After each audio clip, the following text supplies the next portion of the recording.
You're listening to Don't IEP Alone with Special Education Advocate Lisa Lightner. For more information about Lisa, the IEP Toolkit, and more ways we can help you in your process, go to adayinourshoes.com. Now back to the show with your host, Lisa.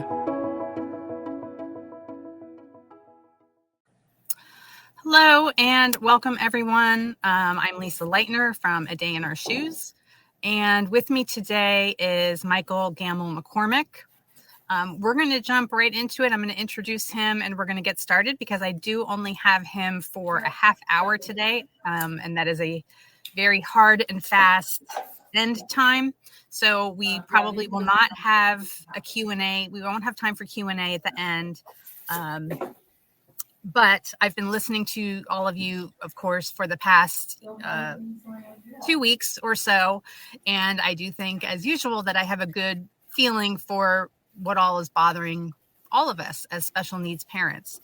So with me today is someone who has spoken to our group before. This is Michael Gamel-McCormick, and he is currently the Disability Policy Director for Senator Bob Casey. Senator Casey's race is still being counted. It has not been officially announced.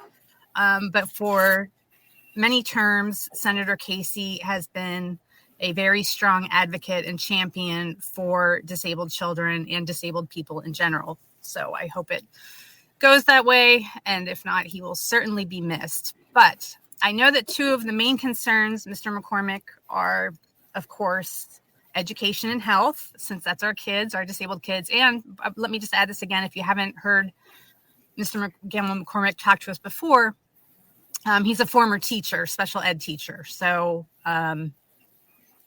he gets it, right? He knows what the challenges are for our families and in the classroom. But let's start with the Department of Education. Is this an issue? Of course, the rumors are that it's going to be dismantled. The facts are that he needs 60 Senate votes to do it. And he has nominated a potential Secretary of Education. So is that an indicator that this is not a path they're going to go down? Yeah, thanks, Lisa, and thanks for the introduction. And I am really happy to be here. So I really appreciate the opportunity. And these are all really good questions I think you have. It's hard to tell if the dismantling plan of the Department of Education is real. It is a difficult process to take apart a department, particularly a department that does an enormous amount of work. And I'll outline three very large things that the department does that would have to go someplace else. If the department itself is taken apart, the activities of the department still have to occur because they are in statute. One of them is, of course, IDEA, the Individuals with Education. The Individuals with Disabilities Education Act. Senator Casey and I had a discussion earlier about what we should call it when he's referring to it historically, and he kept insisting on calling it the Education for All Handicapped Children's Act from 1975. And I said, that was a really long time ago. Let's leave that one away. But it would have to still fulfill all of the activities of IDEA. Where that would take place is hard to tell. That is approximately $13 billion a year that has to be distributed to states. Likewise, there is the Title I of the Elementary and Secondary Education Act, which distributes about the same amount of dollars to the states. So you have $26 billion that needs to be distributed across the country. Those are in statute. They do not go away.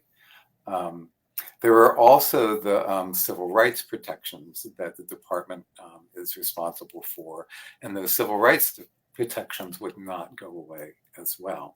So even if the department would be dismantled, those responsibilities would have to be distributed.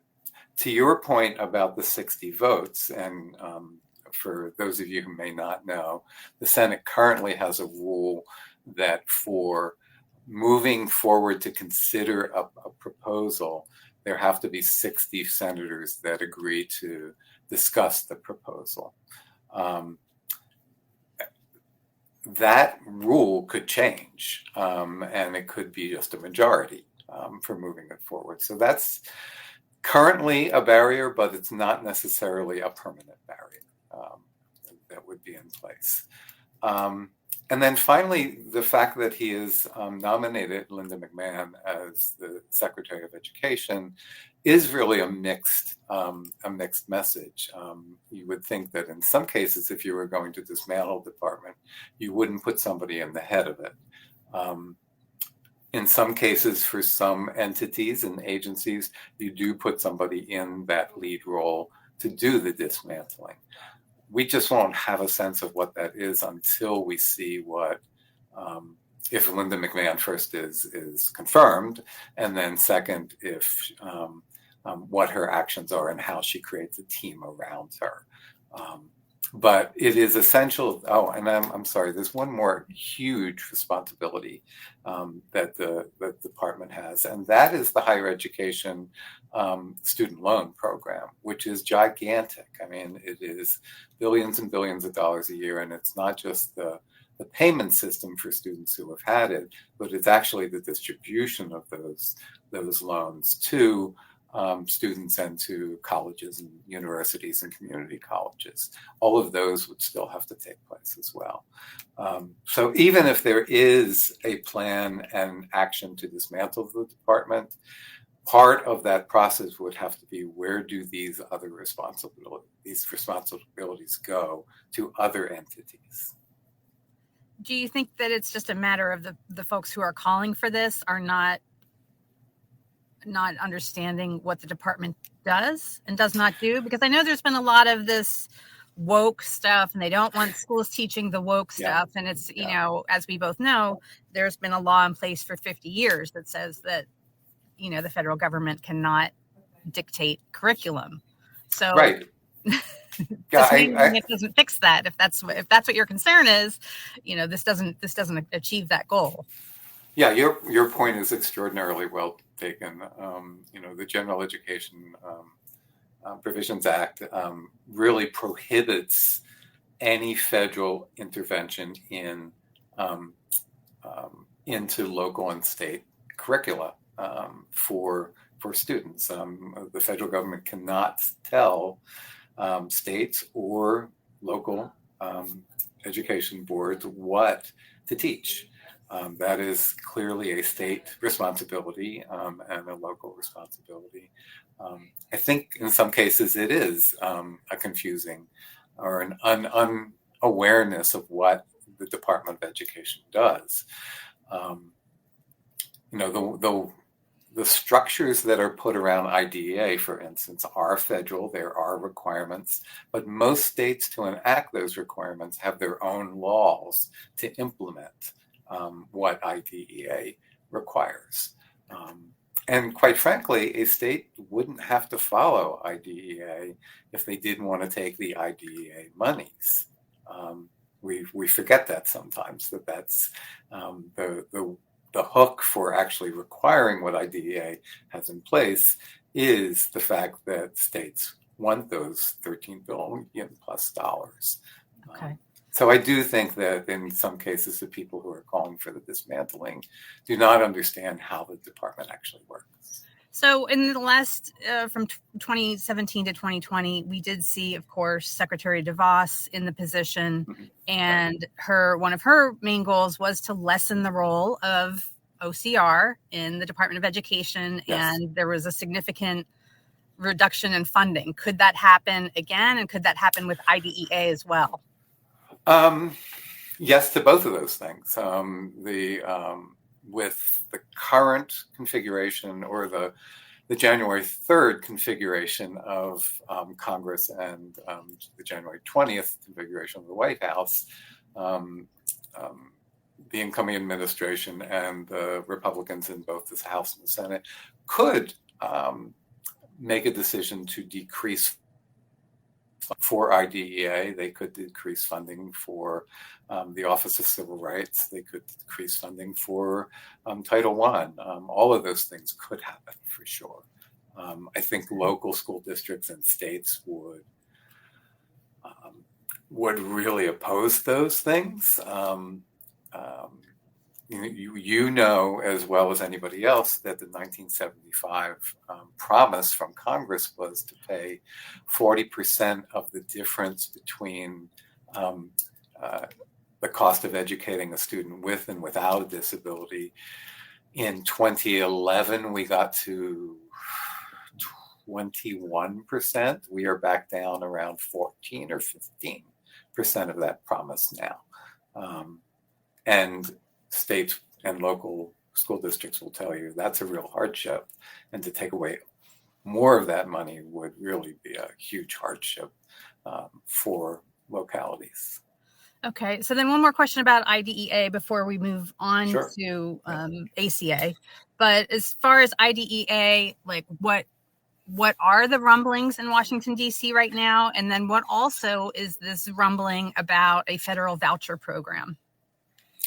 So the Senate committee that will oversee education policy is the Health, Education, Labor, and Pension Committee in the Senate. It will have a new chairperson, Dr. Bill Cassidy, who is the senior senator from Louisiana, will take over that role. The previous chair, Senator Sanders from Vermont, did not have a lot of interest in education policy and held very, very few hearings and looked at very little legislation related to education. Dr. Cassidy is very different in that regard. He has signaled pretty clearly that he's interested in education policy, and particularly in special education policy. One of his priorities is to create a standalone category for dyslexia as an eligibility for IDEA services, essentially to separate it from specific learning disability category for eligibility in IDEA. That doesn't sound terrible. I don't hate it. I mean, from a strict policy point of view, it's unnecessary. Yeah. And in some ways it complicates things, but he also would like to see, and this violates a little bit what we were just talking about, some federal strategies for instructing students with dyslexia. Again, that's an interesting place to be, to actually dictate what instructional approaches should be. As you said, and as I reinforced, the federal government has its hands off that process. Right. The voucher piece, I think, is a priority. It is unclear how it would be structured. There's very little policy written on it from the incoming administration or from certainly from the Senate Republicans at this point. So I will say that Louisiana has one of the largest charter school systems and one of the largest voucher systems in the country. And so from Dr. Cassidy's point of view, there's a template there, there's a model there. So I would not be surprised to see some legislation come out addressing that. There's a model there, but aren't they? I believe they're in the bottom 5, if not the bottom for education. So there's that. Yes, that is true. I will also say, the horrible event that Katrina was in 2005 actually turbocharged the charter system in Louisiana, particularly in New Orleans and the county or the parishes around it. And to your point, there were some strong charter schools, but there were many underperforming, drastically underperforming charter schools. And the question then becomes accountability. And particularly if there's a voucher system, how accountable are those dollars for actually educating children? Correct. Yeah. And where's the money going to come from? Of course. Absolutely. Yeah. Which is my concern, because it seems to be that our kids, meaning the disabled kids, are the ones who tend to feel the brunt of this usually. Yeah. Okay. So that's the education piece. Let's move on to the actual health piece. Of course, the biggest, I think, concern that most parents have, for as concerned as parents are about education, I'm feeling there's a lot more anxiety and angst around healthcare. Now, of course, during the last time he was president, they proposed 11 different bills to repeal ACA, the Affordable Care Act. This time, it's not been as much of a talking point, I don't think, in the campaign. And also, he has been quoted as saying, oh, people really like that Obamacare. Is this something that they're giving up on, that they just see now that and I do believe it's half of Americans have a pre-existing condition? Your last point is exactly right. Yes. And there is general, I guess, come 2017, 2018, we saw a tipping point for the ACA overall, and that it was viewed positively. And it has continued to go up in terms of how most Americans think about the legislation. Things like coverage of pre-existing conditions, things like carrying an adult child on someone's insurance through 26 years of age. Those essential health benefits actually are, people like them. They think that they're very valuable. That said, I think we will see a chipping away at it. Things like trying to determine whether or not getting some funds to actually purchase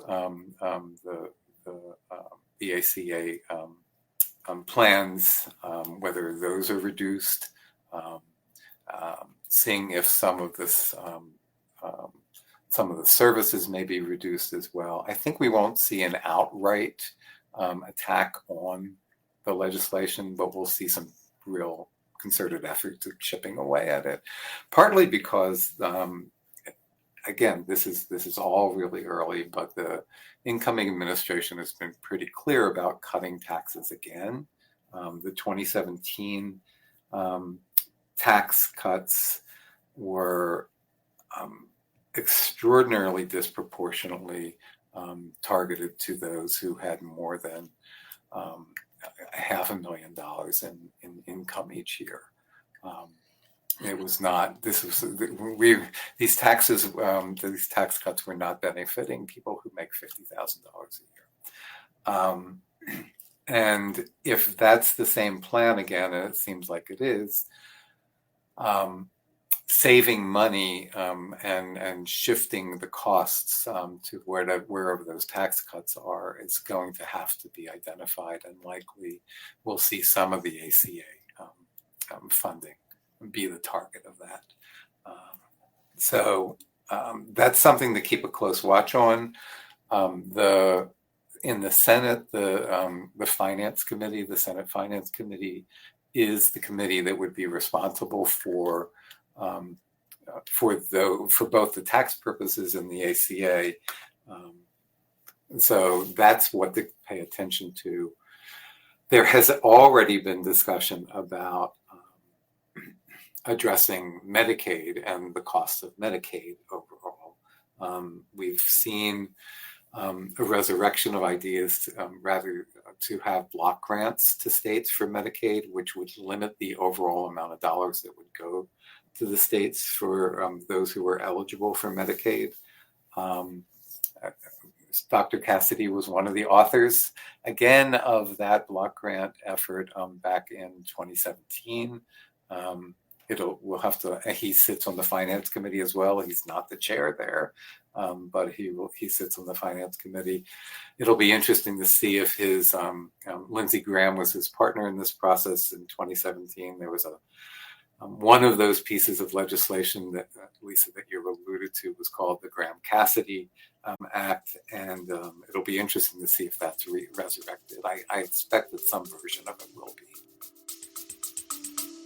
We'll be back after a quick break. We interrupt this podcast to bring you a truth bomb. The IEP process never gets easier. You get better. If you do not learn the IEP process and how to use it to your advantage, your child will get left behind. That's exactly why I created the Don't IEP Alone series of advocacy courses for parents. Join us and gain the knowledge, skills, and support you need to navigate the complex world of special education and IEPs. Visit adayinourshoes.org for more information.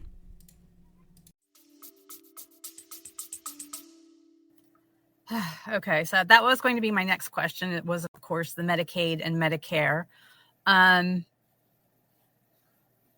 We potentially have a doctor leading these departments who, I'd argue that if you're a highly specialized surgeon, that is the less you know about community and public health and policy, because you have to be if you're a brain surgeon, heart surgeon, or any of the like, you have to study that one-on-one care, and that you don't necessarily have a great grasp of public policy. So is he just a figurehead because he's popular and charismatic, or is this something to be worried about? Dr. Cassidy's, No. I'm talking about Dr. Oz now. I have no idea, to tell you the truth. And I'll offer my general point of view about some of these agency head nominations. That they're more fireworks and sparkle than they are substance in terms of policy. I think the places really to pay attention are who is brought in as the assistant secretaries and what their plans are. A good example going back to education would be who gets brought in to be the assistant secretary of special education and rehabilitation services, and the assistant secretary for civil rights.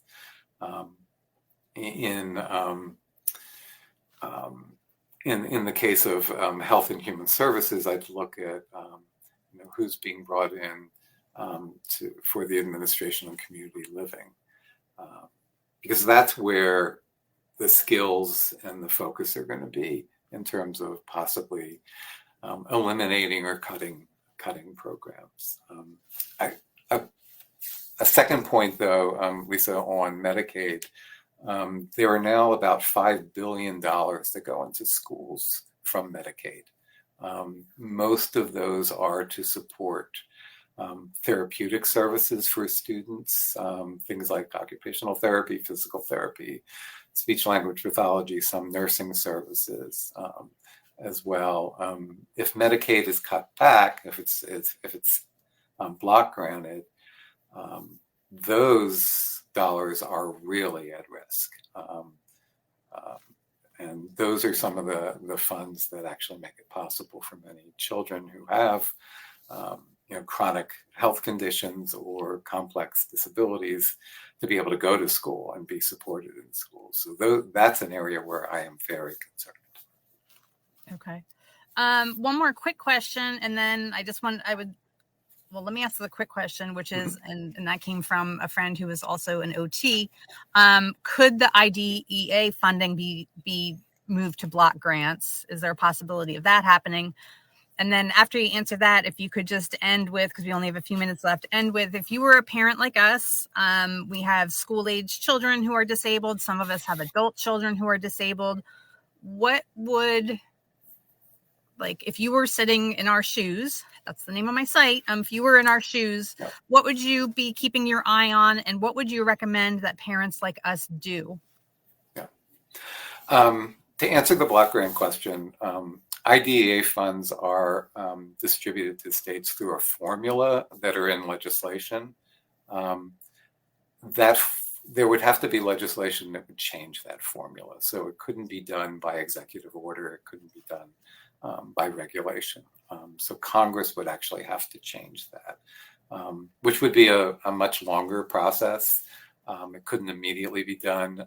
It could change, particularly if the help committee decides to look at IDEA and possibly open it up for some amendments.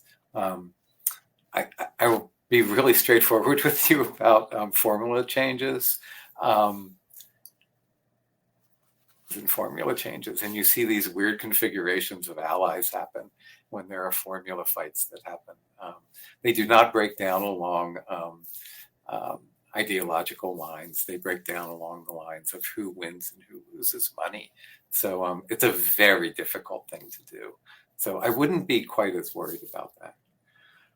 In terms of if I were in shoes, and I think I'll having two children who have disabilities myself, although adults at this point, I would, coalition building is the largest thing to do at this point.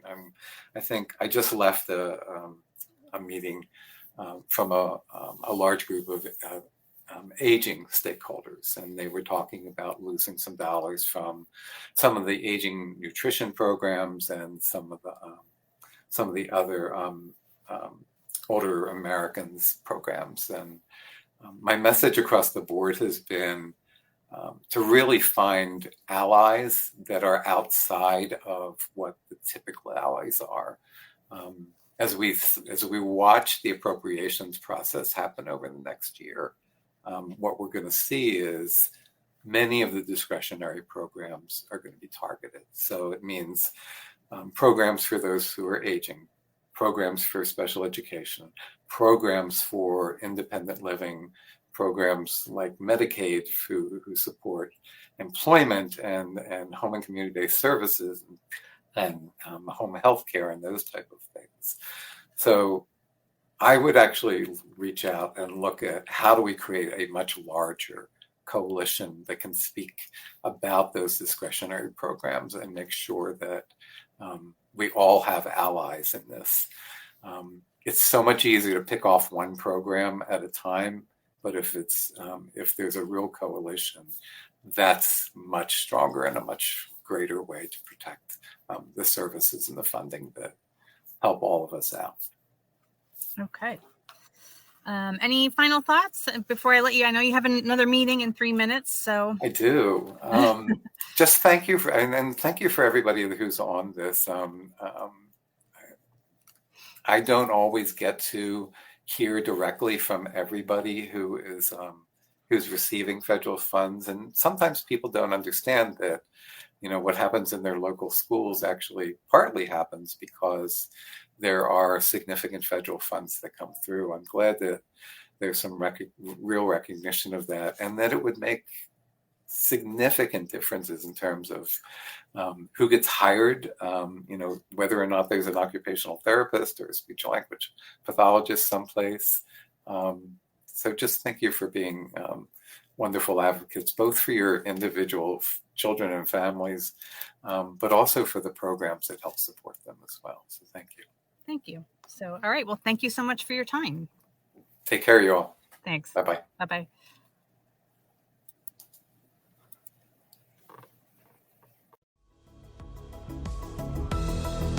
Thank you for listening to Don't IEP Alone with Special Education Advocate Lisa Lightner. We're so glad you've joined us and would love to connect with you outside of the show. For more information about Lisa, the IEP Toolkit, and more ways we can help you in your process, go to adayinourshoes.com. From self-care tips to common IEP mistakes, there's even more to explore. Don't forget to rate and review the podcast and subscribe to never miss an episode. Until next time, don't IEP alone, and you don't have to.